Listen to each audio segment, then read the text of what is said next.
प्यारे बच्चों, नवांकुर डिजी लेसन्स में आपका स्वागत है। आज हम हिंदी में पाठ 16 पाताल कोट नामक पाठ को पढ़कर समझेंगे। तो आइए बच्चों, अब हम शुरू करते हैं पाठ 16 पाताल कोट। सबसे पहले आइए सीखें जनजातीय संस्कृति, पातालकोट की भौगोलिक स्थिति, विलोम शब्द, प्रत्यय, अनुस्वार, अनुनासिक। मध्य प्रदेश का जनजातीय जीवन और संस्कृति बहुरंगी है।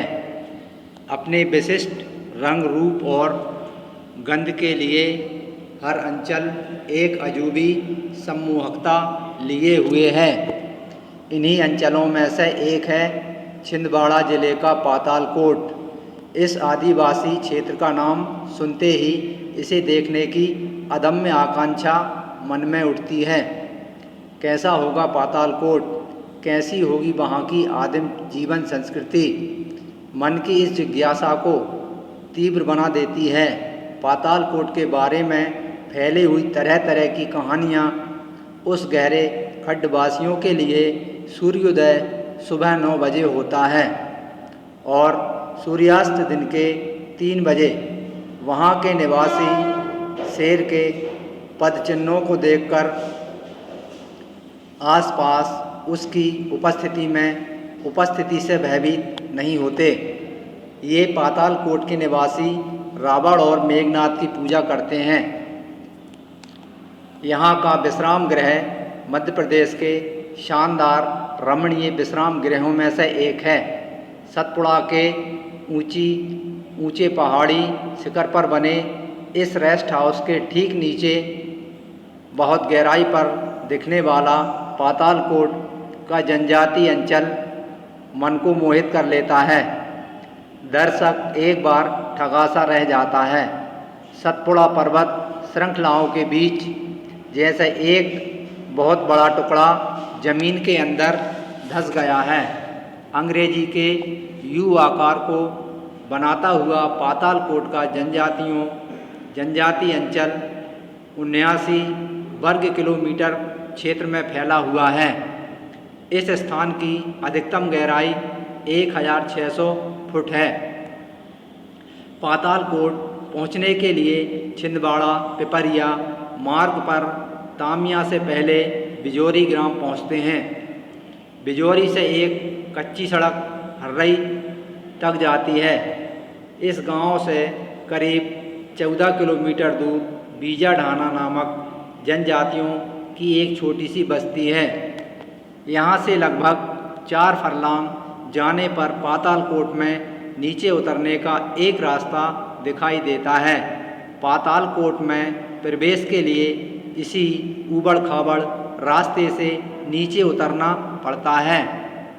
पगडंडी नुमा खतरनाक टेढ़े मेढ़े रास्ते में बहुत सावधानी बरतनी पड़ती है, किंतु यहाँ के जनजातीय इतने अभ्यस्त होते हैं कि वे छोटा सा रास्ता ढूंढकर अपनी बस्तियों तक पहुँच जाते हैं। आम आदमी के लिए पातालकोट का सफ़र कई दिनों तक पिंडलियों और जांघों में होने वाले दर्द और जकड़न के रूप में महसूस होता है। काफ़ी घना जंगल होने के कारण नीचे उतरते समय सचमुच ऐसा महसूस होता है कि इस पाताल लोक में पहुंच जाएंगे। अधिक गहराई में बसे होने के कारण इस पूरे क्षेत्र को पातालकोट की संज्ञा मिल गई। वैसे यहाँ के जनजातियों की पारंपरिक मान्यता है कि लंकाधिपति रावण अपने आराध्य देव शंकर की पूजा करने के लिए पातालकोट के रास्ते से ही आता जाता था। यह सिर्फ लोक मान्यता है, इसका कोई ऐतिहासिक प्रमाण सूत्र नहीं मिलता। पातालकोट में जनजातियों के 16 ग्राम हैं, यानी कि 16 गांव हैं, जिनमें से सिर्फ 6 आबाद और शेष वीरान हैं। इस पूरे क्षेत्र में सिर्फ 1400 भारिया जनजाति के लोग बसे हुए हैं।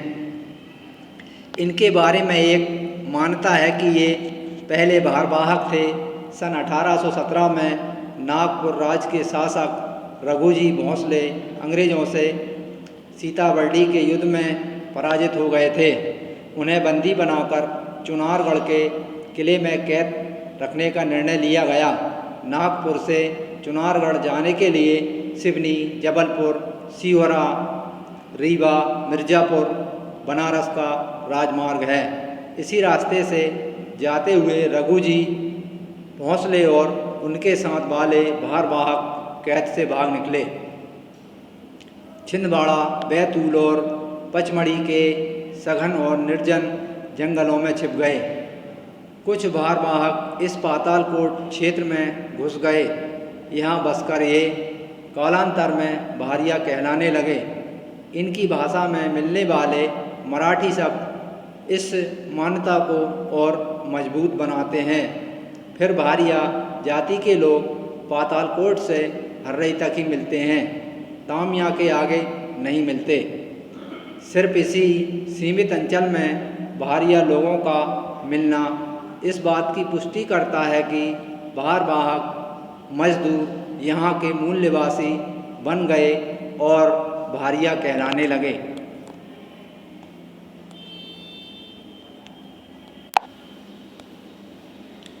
पातालकोट में करीब 350 परिवार इस समय हैं। यही खड्ड इनकी दुनिया है। इनकी ज़िंदगी बाहरी दुनिया से इनका कोई संबंध नहीं। केवल सप्ताह में एक दिन सिर्फ गुरुवार को ही ये पातालकोट से निकलकर छिंदीग्राम में साप्ताहिक हाट बाजार करने आते हैं। अपनी वनोपज मिट्टी के मोल व्यापारियों को दे जाते हैं तथा नमक और कपड़ा जैसी ज़रूरत की चीज़ें खासी कीमत चुकाकर ले जाते हैं। पुरुषों के लिए गुड़ की जलेबी और महिलाओं के लिए निकल धातु के गहने हाट बाजार में मुख्य आकर्षण के केंद्र होते हैं। पातालकोट के चारों ओर सतपुड़ा की ऊंची ऊंची पहाड़ियां हैं, इसलिए सूर्योदय दिखाई देने में विलंब होता है। सागौन, साल और बीजू के सघन वनों से आच्छादित बहुत गहराई वाले भागों में सूर्य करीब 9 बजे दिखाई देता है और सूर्यास्त दिन के करीब 3-4 बजे तक हो जाता है। इसलिए जो दिन का सीमित समय मिलता है उसमें ये लोग पुराने ढंग से अपनी खेती करते हैं। कोदों, कुटकी और जगनी की उपज लेते हैं। अब ये मक्का भी बोने लगे हैं। ये लोग मुख्यतः खरीफ की फसल लेते हैं। यहाँ करीब 50 इंच वर्षा होती है। जल का स्रोत छोटी छोटी नदियाँ, नाले हैं। सभी उत्तर की ओर बहकर एक नदी बनाते हैं। दूधी नदी है जो आगे चलकर नर्मदा में मिलती है। ये लोग मुर्गियाँ पालते हैं और बकरियाँ भी रखते हैं। बकरियों की लेंडी खाद के काम में लाते हैं। चिरौंजी और महुआ जैसे वृक्षों से ये वनोपज जुटाते हैं।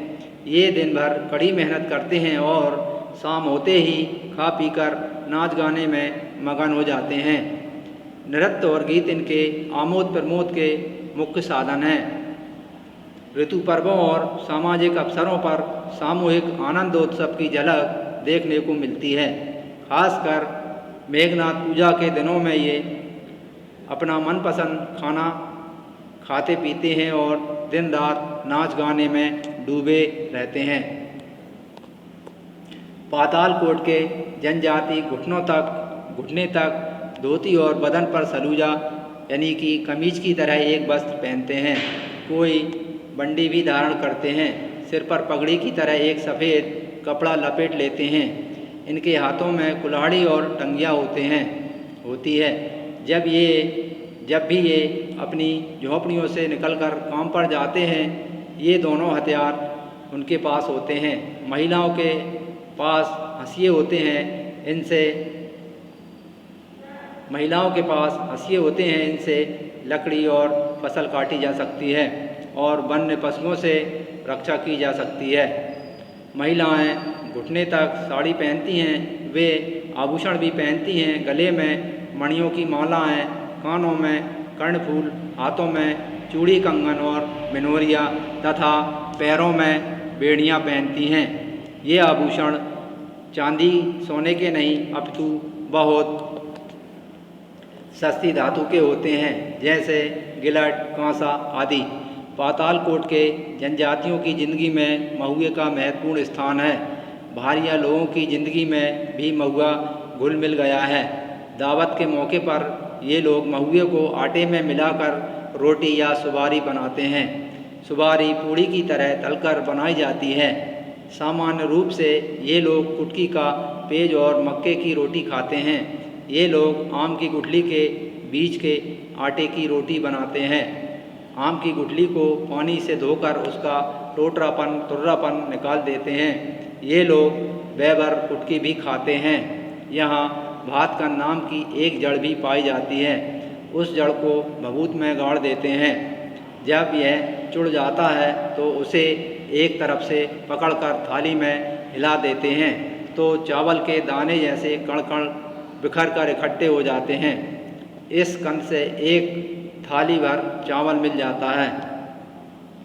यहाँ कल का पिछड़ापन और आज के विकास की नई दिशा दोनों ही देखने को मिलती है। वहाँ पहले आजुड़ैया पद्धति से खेती करते थे, यानी जंगल को काटते थे, आग लगाकर उसे जला देते थे और फिर उस ज़मीन में कुटकी के दाने बिखेर देते थे। बरसात होती थी और धरती माँ उपज दे देती थी। यहाँ के जनजाति कल का हल का उपयोग करना नहीं जानते थे। जब तामिया में विकासखंड खुला तो इस क्षेत्र के जनजातियों को कृषि के लिए हल बैल दिए गए, परंतु ये हल उन्होंने अपने घर के सामने सजावट के बतौर रख लिए। जब उनसे पूछा गया कि हल का उपयोग जुताई के लिए क्यों नहीं करते हो, तो उन्होंने कहा कि धरती हमारी माता है और हम हल चलाकर उसका वक्ष नहीं चीरेंगे। इस तरह की कई पुरानी मान्यताएं हैं जो अब टूटती जा रही हैं। यहाँ के आदिवासी खेती के नए तरीके सीखने लगे हैं। शिक्षा और स्वास्थ्य सेवाएं यहाँ शुरू हो चुकी हैं। वन संरक्षण और विकास की दिशा में प्रयत्न हो रहे हैं। पंचायत और सामुदायिक विकास की कई योजनाएं क्रियान्वित हो रही हैं। रोपनी पद्धति के दृश्य सिर्फ मनोरंजन के लिए नहीं वरन इस उपेक्षित जनजाति अंचल की जागृति का आश्वासन देता है। बिजली का लंबा खंभा पातालकोट में लग गया है। यहाँ आज जो बल्ब जलता हुआ दिखाई देता है वह इस बात का प्रतीक है कि नई रोशनी से पातालकोट निश्चित रूप से जगमगा उठेगा। बच्चों, अभी हमने पाठ पढ़ा। पाठ पढ़ने के बाद अब हम इस पाठ के प्रश्नों के उत्तर समझेंगे। तो बच्चों, पहला प्रश्न है, इस लेख में जिन लोगों का वर्णन किया गया है वे कहाँ के रहने वाले हैं? उत्तर, इस लेख में जिन लोगों का वर्णन किया गया है वे पातालकोट के रहने वाले हैं। अगला प्रश्न है, पातालकोट की महिलाएं कौन कौन से आभूषण पहनती हैं?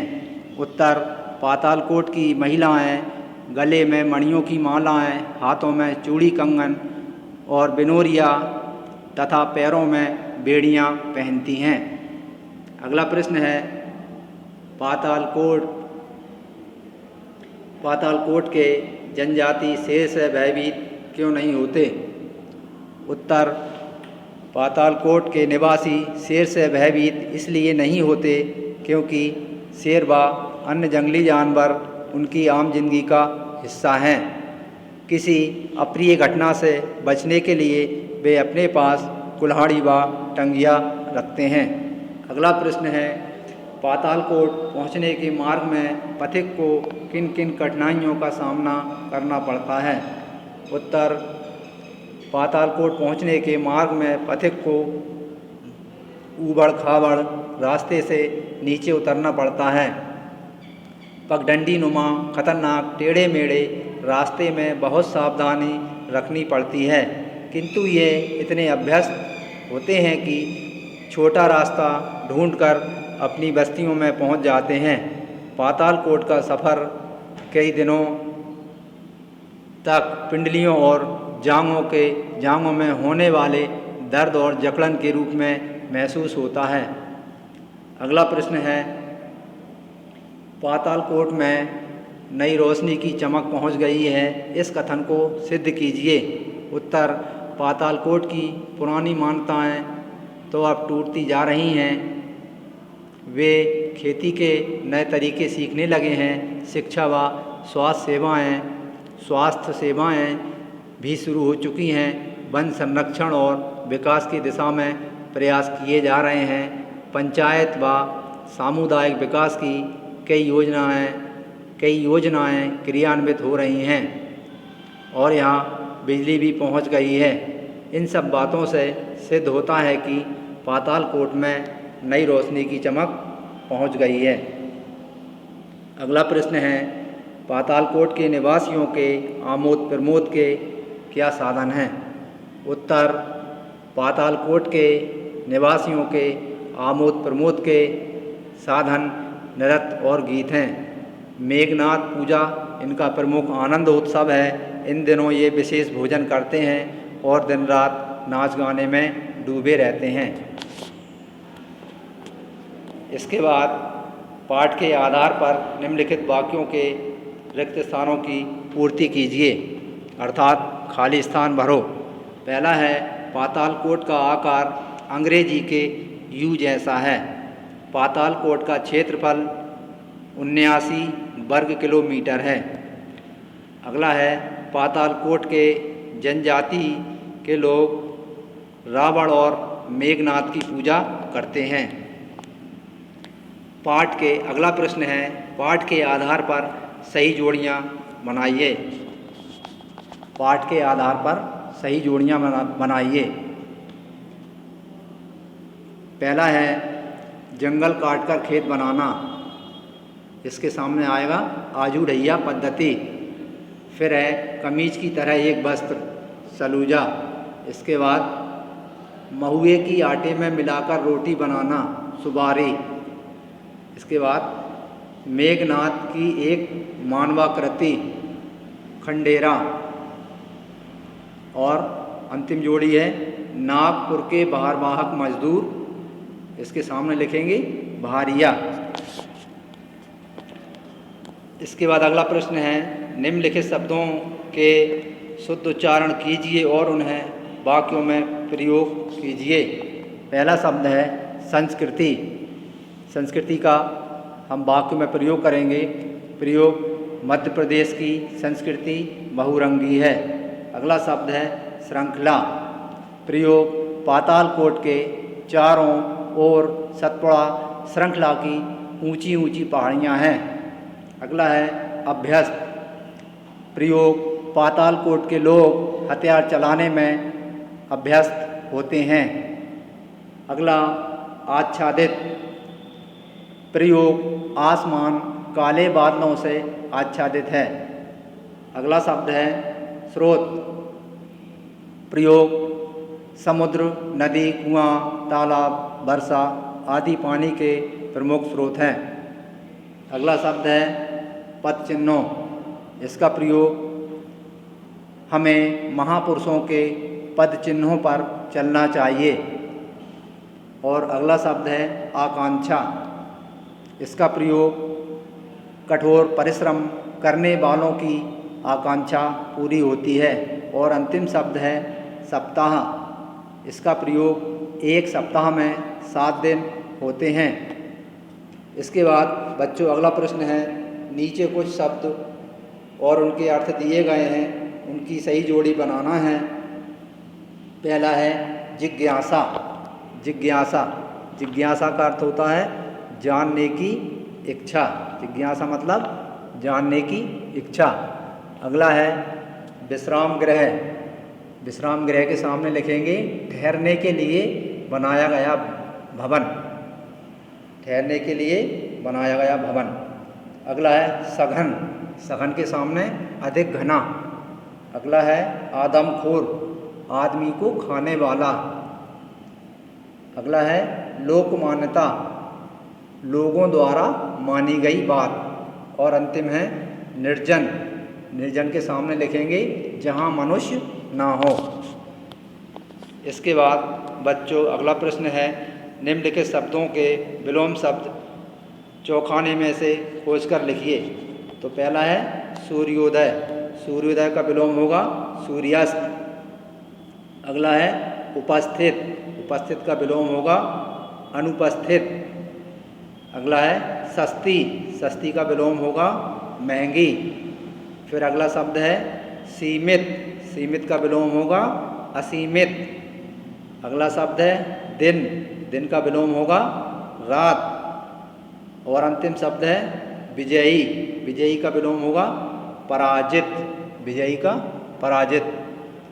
इसके बाद अगला प्रश्न है जन शब्द में जाति शब्द जोड़कर जनजाति शब्द बना है। इसी प्रकार आप बासी शब्द जोड़कर 4 नए शब्द बनाना है। तो हमें बासी शब्द जोड़कर 4 नए शब्द बनाना है। तो पहला है ग्राम धनवासी। ग्रामवासी हो जाएगा। वन धनवासी, वनवासी हो जाएगा। देश प्लस वासी, देशवासी हो जाएगा। नी प्लस वासी और निवासी हो जाएगा। इस तरह से 4 शब्द होंगे ग्रामवासी, वनवासी, देशवासी और निवासी। अगला शब्द है अगला प्रश्न है सप्ताह में एक शब्द जोड़कर साप्ताहिक शब्द बना है। सप्ताह में एक प्रत्यय जोड़कर साप्ताहिक शब्द बना है। इसी प्रकार निम्नलिखित शब्दों में एक प्रत्यय जोड़कर नए शब्द बनाइए। तो पहला है समूह धन एक, सामूहिक हो जाएगा।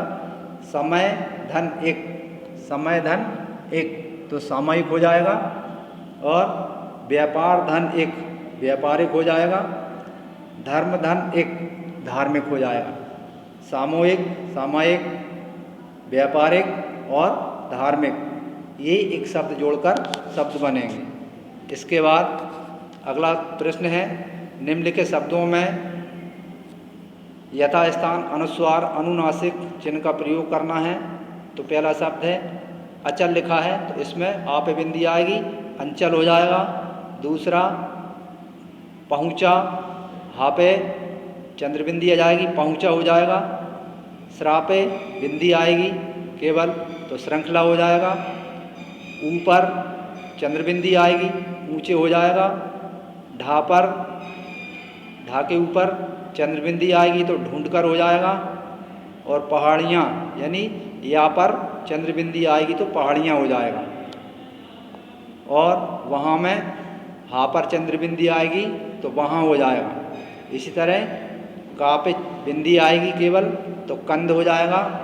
और पा पे बिंदी आएगी तो पंचायत हो जाएगा। और आकांक्षा, आकांक्षा में का पे बिंदी आएगी तो आकांक्षा हो जाएगा।